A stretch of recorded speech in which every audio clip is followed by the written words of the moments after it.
Hello children, let me welcome you to the virtual class of the Brihan Mumbai Mahanagar Palika. My name is Shraddha teacher. Children, we are in the middle of this COVID-19 pandemic and because of that we are not able to go to school, but that doesn't mean we are going to stop learning. So we are going to do many lessons which are very interesting from your textbook through the virtual class here. So let us do a lesson in English today. So children, the lesson that we will be doing today is a lesson in standard 8th English. And by looking at this picture, you must have realized that the lesson has got something to do with plants and with music. And then you must have also realized that this is a lesson that we already have done last time. So we are talking about the lesson number 1.4 from your English textbooks, that is Revati's musical plants. Now today children, we will be doing part 2 of this lesson. Now this is a rather long lesson and there are a lot of grammar points in this lesson to be done. So we have done half of the lesson last time. Let us continue with the remaining part of the lesson today. So before we go on and see what we will do today, let us talk about the things that we talked about last time.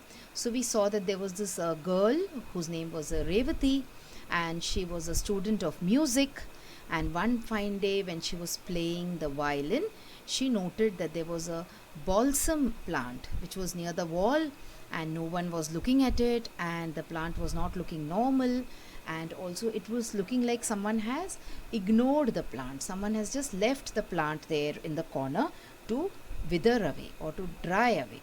Now what she did was she picked up the pot and she shifted it to a place where there would be ample of sunlight, and also she started giving a little bit of water to the plant, and also she started playing her music around the plants. Now someday, one fine day when this was going on, when she was playing her music, she realized and she noticed that there was some kind of movement in her potted plants, and they were slowly moving their stems and they were bending slightly towards her. Now she was wonderstruck because there was no breeze also, and again when she played the violin, she again noticed this, and this astonished and this surprised her. And we also saw how she took part in a competition, that is a healthy plant competition, and how she was disappointed at first because someone took away her plant, and finally we saw in the story how it is proved that even plants have got some kind of emotions. Plants also respond to music. Okay, and there was everyone who was praising Revati for all the efforts that she took in order to add life to these plants, or in order to make these plants flourish. So that was a story of Revati's musical plants. After seeing the story, we also saw a very important grammar point which was there in the lesson, that is there was transformation of sentences, where we changed an affirmative sentence into a negative sentence, and we changed a negative sentence into an affirmative sentence. But when we did all this, we kept in mind that we are not supposed to change the meaning or the tense of the sentence. So many things children we started doing last time, and like I told you, there are some points in grammar which are left out. So come on, today let us understand what else is remaining in grammar in this particular topic. If you want to know more about transformation of sentences children, or if you want to revise transformation of sentences, that is affirmative to negative, what you can do is you can simply open the video which I have already put up, part 1 of this particular lesson, and see it. Okay, so come on, let's move on to part 2 now. Here let us talk about what is there for us in this particular part of the lesson, or in this particular video. We will talk about types of sentences. Now at the beginning, let me clear your confusion that when we say types of sentences, sometimes we hear that sentences are simple and complex and compound. Sometimes we hear that sentences are exclamatory, they're assertive. So then what is the correct answer? Types of sentences means what? Are simple, compound, complex a type of sentence, or is it the assertive or interrogative type of sentence which are types of sentences? Actually, sentences or types of sentences can be divided into two broad categories. The first category when you talk about types of sentences is based on structure of the sentence. Okay, based on how the sentence is written, how the sentence is put together, and what kind of figures of speech are used in the what kind of parts of speech are used in the sentence, etc. So sentence type number 1 will be based on structure, whereas there is another kind of sentence that is based on use or utility. Now we all know that language is for communication. That is, you have some idea in your mind and you want to put that idea across to someone else. You want to communicate your idea, and that is called as language. So you use language for various purposes. Alright, so depending on these purposes, the way you use language and the way you put a sentence together is also comes under the category of types of sentences. Okay, so types of sentences can be of two broad or main categories: based on structure, based on use or utility. So let us look at based on structure, what kind of sentences you could have. There you will have the simple sentence, compound sentence, complex sentence, and mixed type, that is compound complex sentences. A simple sentence is an independent clause.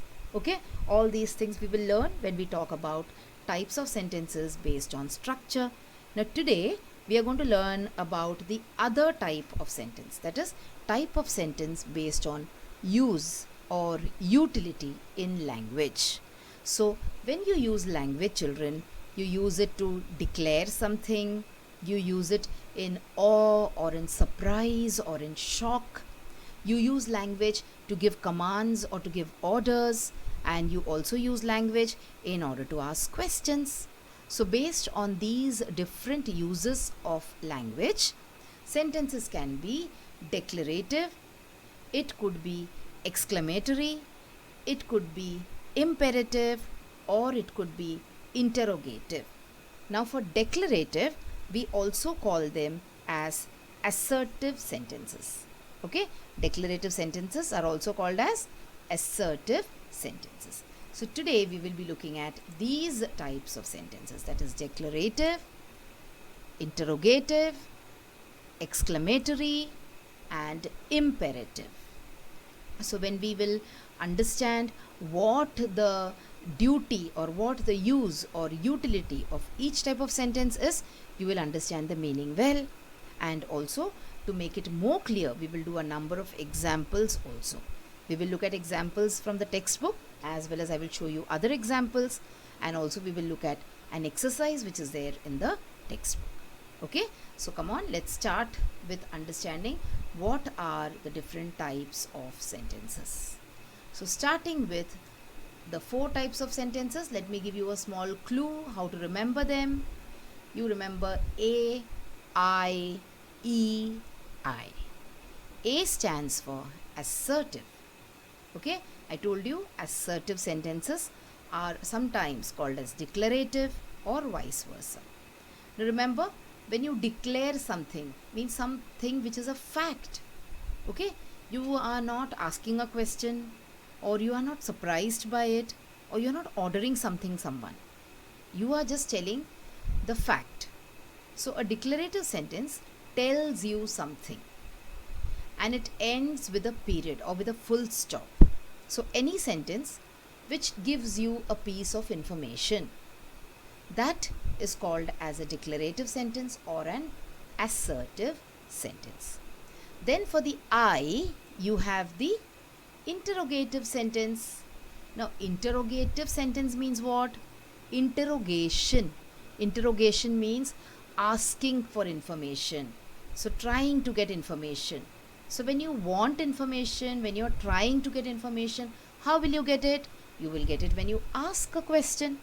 So interrogative sentences ask a question and they end with a question mark. So any sentence which ends with a question mark is an interrogative sentence. So you might be a bit surprised also here to know that a question is actually a sentence. Yes, a question is actually a sentence, only that it is an interrogative sentence. Okay, then comes the E. Now the E stands for exclamatory sentence.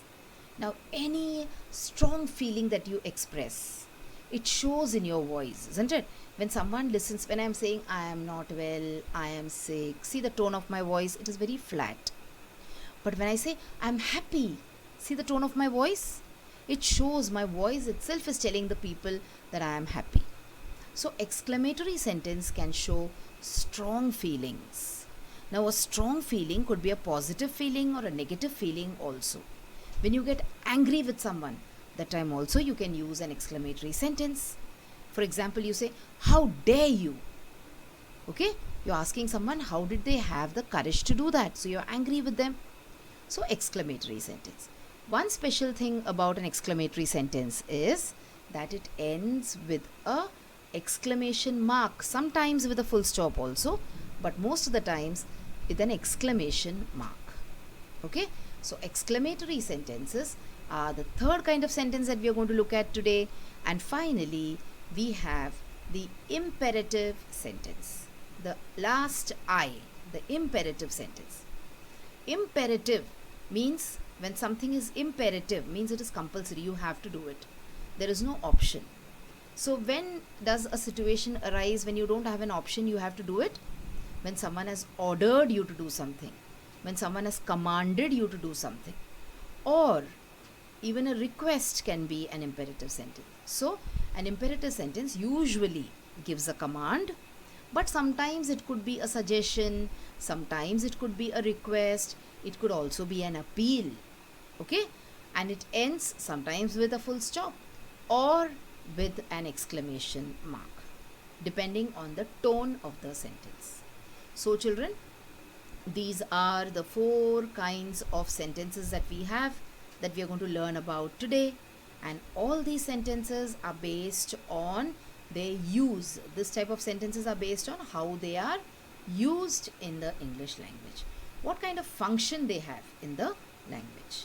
Okay, so come on, let's take a look at each of them separately with some separate examples also for each of the sentences. So you will take a look and carefully observe how the assertive sentence ends with a full stop, how the interrogative sentence ends with a question mark, how an exclamatory sentence ends with an exclamation mark, and how an imperative sentence can end both ways, either with a full stop or with an exclamation mark. So let me also tell you that it is the most easy task to pick out interrogative and exclamatory sentences, because wherever there is a question mark, it is an interrogative sentence. Wherever there is an exclamatory exclamation mark, it is an exclamatory sentence, or then you will have to think whether it is an imperative sentence as well. Okay children, so these were the four types of sentences. Let us now start and look at each one of them in short. So you have assertive sentences, the sentences which state or declare something. Declarative, isn't it? We also call them as declarative. They declare something. They are called as assertive sentences. They end with a full stop. Now assertive sentences, they can be affirmative. We just learnt about affirmative and negative sentences in the first part of the lesson. So remember, assertive sentences, they could be affirmative, that is they could be positive, or they could be negative. For example, when I say it's warm today, I'm just informing you, I'm just giving you an information that it is warm today, but it is an affirmative sentence. Why? Because there is no negative word in it. Can you see a no there? Can you see a nor? Can you see a never? Can you see a cannot, don't, isn't, nothing? You cannot see any of these words. So it is affirmative. Whereas, look at the next example. It's not warm today. So that's a negative. So negative sentences, they contain what? Words like nor, not, never, don't, etc. So we know this already. So remember, the first kind of sentence is an assertive sentence. Let us take a look at some examples. So assertive sentences, they are also called as declarative sentences. They are also called as statements. Okay, so come on, let's take a look at some examples. The earth is round. So this is an information. That is, it is a declaration or it is a statement that the earth is round. Okay, so it is an example of an assertive sentence. Femida is not our teacher. This is again an assertive sentence, but it is a negative sentence. You're telling someone, no, she is not my teacher. Femida, she is not my teacher. Okay, so these are some examples for assertive sentences. Let us look at some more examples for assertive sentences. The sun rises in the east. It is a fact or it is a piece of information which you need not debate over. It is not a doubt.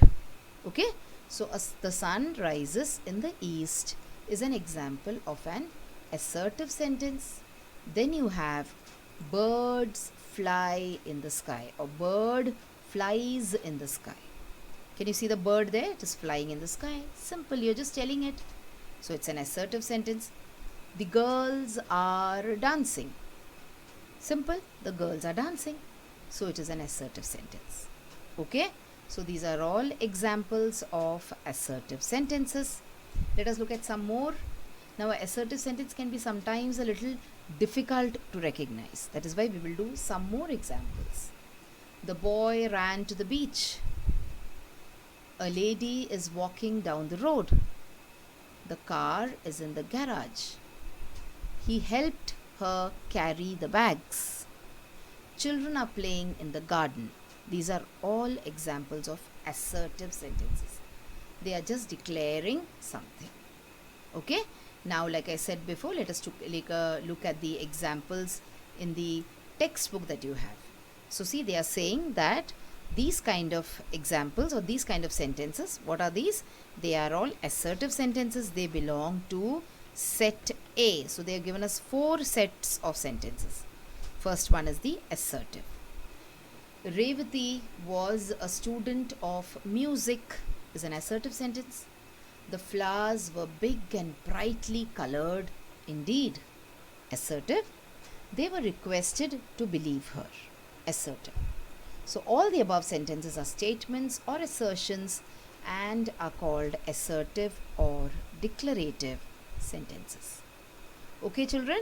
So this is the first set of sentences as far as types of sentences are concerned. And which was it? It was assertive or declarative sentence. Now, according to your textbook, let's move on to set B. Now, set B stands for interrogative sentences. An interrogative sentence, it asks a question and it ends with a question mark. So, whichever sentence, it asks a question, it is asking for some kind of information and it also ends with a question mark. They are all called as interrogative sentences. Let's take a look at one example here. Is it raining outside? So this example is very, very relevant now that since we are in the rainy season. Is it raining outside? So you want information about whether it is raining outside. So if it is raining, I might postpone my outing. If it is raining, I might think of carrying an umbrella. If it is raining, then I will not go now. Okay? So these are all questions to which you want answers. So this kind of a question is called as an interrogative sentence. A question is an interrogative sentence. Can you see the big black question mark over there? Because that is the most important part of an interrogative sentence. Okay? Moving on, let's see some more information. So an interrogative sentence or an asking sentence, it asks for something. And what is this in something that you ask for? It is nothing but information. It ends with a question mark and it expects an answer. Now also children, when you grow up, you go to the later part of the syllabus this year, or when you talk about 9th standard, you will also see that there are a kind of question called as rhetorical questions. Now rhetorical questions can also have question mark, but they are not asking you for information. Okay, rhetorical questions are asked just for effect. When we talk about rhetorical questions, I will explain what it is to you. Okay. Now it may start with one of these words. So what are these words? who, what, where, why, when, will, were, was, would. So it could start with any of these words. An interrogative sentence could start with any one of these words.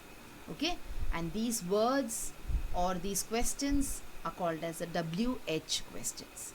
Look at the various examples you have here. How's your business going? So how is a WH question word. Who fixed the computer? Whom did you support? What are you expecting from me? What time is it now? How many people have died there? So see, you're asking for some kind of information. How, who, whom, what, how again. Okay, and you will also see that there are question marks at the end of each of these sentences. So all of them, children, are examples of interrogative sentences, and this is set B in your textbook. So let us look at the examples in the textbook. So wasn't Revati a student of music? How can we doubt her? Do plants have ears? So all these are examples of interrogative sentences. They're also called as questions. Okay, moving on to set C, where we have imperative sentences. So what is an imperative sentence? An imperative sentence gives a command or it makes a request. Even suggestions could be imperative sentence. Even appeals could be imperative sentence. Most imperative sentences end with a full stop. A strong command ends with an exclamation mark or exclamation point. So an imperative sentence, if it is a request, if it is, you can say, appeal, then it could end with a full stop. But if it is a command, really strong one, then it could end with an exclamation mark or exclamation point. Let us take a look at some examples. See here, John, please close the door. So that is a request. So there is no need to put your exclamation mark there. Do your homework each night. So this is also a command, but it is a soft command. It is not something which is said very strongly. Whereas, stop her. So see the urgency in the voice. You say, stop her immediately. Come on, do it, otherwise she'll fall into trouble. So that is a strong command, and that is why it is ending with a exclamation mark. So what are imperative sentences? Sentences which make or which give us a command or which make a request. Okay, let us take a look at some examples before we move on to the examples in our textbook. So see, as a command you say, get the flag quickly. Keep off the grass. Now these could also take an exclamation mark. Okay, depends on how you're saying it. If I say get the flag quickly, then it could have a full stop. If I say get the flag quickly, then it is with a exclamation mark. Keep off the grass, or I could say keep off the grass. That's an exclamation mark. All right, then you have as a request, can you help me find my shoes? So see here, the imperative sentence is now in a way become an interrogative sentence also, because it has got a question mark at the end. You could also say, kindly help me find my shoes, or please return to your seats. It's a request. You're asking someone to return to their seats. Let us look at set C as given in the textbook. So what is set C? Set C is imperative sentences. Please believe me. Let us watch the fun. Sit straight. Excuse me. So these are all imperative sentences. Now the first one, please believe me, is an appeal. You are earnestly requesting someone to believe you. You want that person to badly believe you. Let us watch the fun means you're making a suggestion. Sit straight means you are commanding someone. And when you're saying excuse me, what are you doing? It is a request. So imperative sentences can have these four uses. They could be an appeal, it could be a suggestion, it could be a command, or it could be a request. Okay, children? Now, let us come to the last part of the lesson where we will look at certain exercises which are given in our textbook. Or before that, we have the exclamatory sentence to do. The last kind of sentence, or set D, exclamatory sentence. So what is an exclamatory sentence? It is a sentence which expresses strong feeling. It ends with an exclamation mark. So you say, happy birthday, Tom. So see, there's so much of strength in your voice. There's so much of joy in your voice when you're wishing Tom a happy birthday. So will you say, happy birthday, Tom? No, you say it with a lot of feelings. You say, happy birthday, Tom. Then you say, ouch, that hurt. When you get hurt, you do not say, oh, it hurt. You say, oh, it hurt. So that is exclamation, strong feeling. What a beautiful rose. See the way I say it itself tells you whether the sentence is an exclamation sentence or not. Then you say, banana splits are the best desserts. Okay?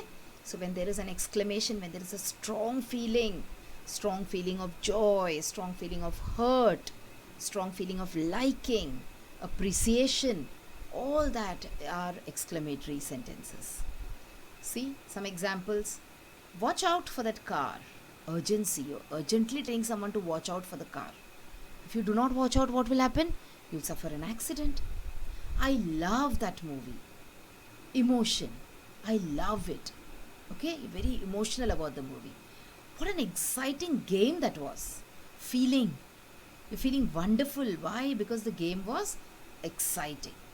So these are some examples of exclamatory sentences.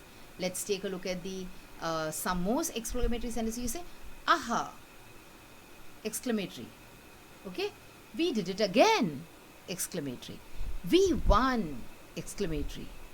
You're great, exclamatory. Wow, exclamatory. So see, the way you say an exclamatory sentence also is different, and it should be. Alright, now coming to set D from the textbook. How bright and beautiful the flowers were. What a surprise. Ah, what beautiful music that is. They express strong feelings. That is why they are called as exclamatory sentences. Okay, children? So these were the 4 kind of sentences in English based on their use, on their utility. You can also say based on their function in the English language. Let us now take a look at the exercise that you have in your textbook. So if all of you have your textbooks with you, you could please open it and you could come to page number 22, where you have the exercise where they ask you to state the kinds of the following sentence. So many sentences are given to you. You have to state what kind of sentence each one of them is. So what will you do? This is like a small assignment for you. So you will pause the video and you will read all the sentences. You will try and find out what the answers are, and you will write down the answers also if you want with pencil in your textbook or in your notebook, and then you will replay the video and check the answers. Okay, talking about assignments, children, after watching the video also I have a few small assignments or tasks for you, about which I will be explaining towards the end of the video. Okay, so come on, let's look at this task that we have at hand now. Let us see whether we are able to recognize the kinds of sentences. How happily she played the violin. And look at the mark at the end. It is an exclamation mark. So what kind of sentence is this? Correct. It is an exclamatory sentence. They all bent towards her. It is an assertive or declarative sentence. Don't play that quick tune. So it is one kind of a command. Don't play. So it is an imperative sentence. She kept the knowledge a secret. So you're declaring something. There was something which was known to her, but she kept it a secret. So that is again an assertive or a declarative sentence. How can plants enjoy music? Look at the very, very important mark at the end of the sentence. Yes, the question mark. So it is an interrogative sentence. How proudly did Revati carry home her prize? What is the mark at the end? Yes, it is an exclamatory mark. So it is an exclamatory sentence. What could have taken my plants? Question. So it is an interrogative sentence. And lastly, the organizers were not convinced. So that is just a declaration, that is just a fact that the organizers were not convinced at all. So that is an assertive sentence. Okay, children. So this brings us to the end of part 2 of lesson number 1.4 from your textbook, Revati's Musical Plants. So in this part of the lesson, we quickly revised what we did last time, and then we also looked at this very, very important point in English grammar, types of sentences based on their function, their use or their utility. So children, now you have watched the video. So after you watch the video now, you will have to complete a few simple tasks. Now you might have watched the video on your computers or your laptops or your mobile phones. Now after you watch the video, what will you do? You will please go to the description box which is given below the video. So what is the description box? See, the description box looks like this. Alright, and after you go to the description box, you will see that there are a few questions there. Now what are these questions about? These questions are about the lesson that we just learned or the video that you just watched. So what will you do? You will think back properly about the lesson and you will try and answer these questions and note down the answers in your notebook if you want. Okay? After that, we have another task waiting. You will also click on the link which you will find in the description box to fill up the Google form. So now what is the Google form, children? It is nothing but a simple form. There are a few simple questions there about the video which you just saw and also about yourself. So these are the tasks now that you will have to complete after you watch each video.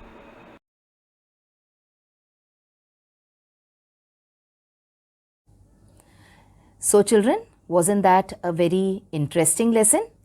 I'm sure you learned a lot of new things in this lesson. If you have liked this video, please hit the like button and also subscribe to my video so that you will get to see all the videos which I keep posting regularly.